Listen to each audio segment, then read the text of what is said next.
Cable ഓപ്പറേറ്റർമാരെ ശാക്തീകരിക്കുന്നതിന്റെ ഭാഗമായി COA, KCCL, Kerala vision broadband limited എന്നിവയുടെ സംയുക്താഭിമുഖ്യത്തിൽ തൃശൂരിൽ സോണൽ മീറ്റിംഗ് സംഘടിപ്പിച്ചു.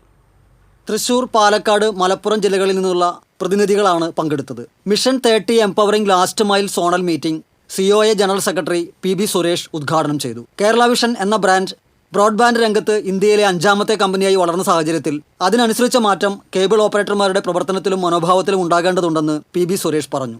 സാങ്കേതിക വിദ്യയുടെ വളർച്ച ഉൾക്കൊണ്ട് അതിനനുസരിച്ചുള്ള മാറ്റവും വൈവിധ്യവൽക്കരണവും ആർജിക്കേണ്ടത് അനിവാര്യമാണ്. കേബിൾ ഓപ്പറേറ്റർമാരും സംഘടനയുടെ വിവിധ തലങ്ങളിലുള്ളവരും അതിനായി ശാക്തീകരിക്കപ്പെടേണ്ടതുണ്ടെന്നും PB സുരേഷ് പറഞ്ഞു. സിഒഎ സംസ്ഥാന എക്സിക്യൂട്ടീവ് അംഗം അബൂബക്കർ സിദ്ദിഖ് അധ്യക്ഷത വഹിച്ചു. KCCL and KVBL chairman PP Suresh Kumar, KCCL executive director KV Rajan, KCCL and KVBL MD Anil Mangalath, KCCL and KVBL chief operating officer N Padmakumar, OTT and IPTV head Unmesh Sadasivan തുടങ്ങിയവർ വിവിധ സെഷനുകളിലായി സംസാരിച്ചു.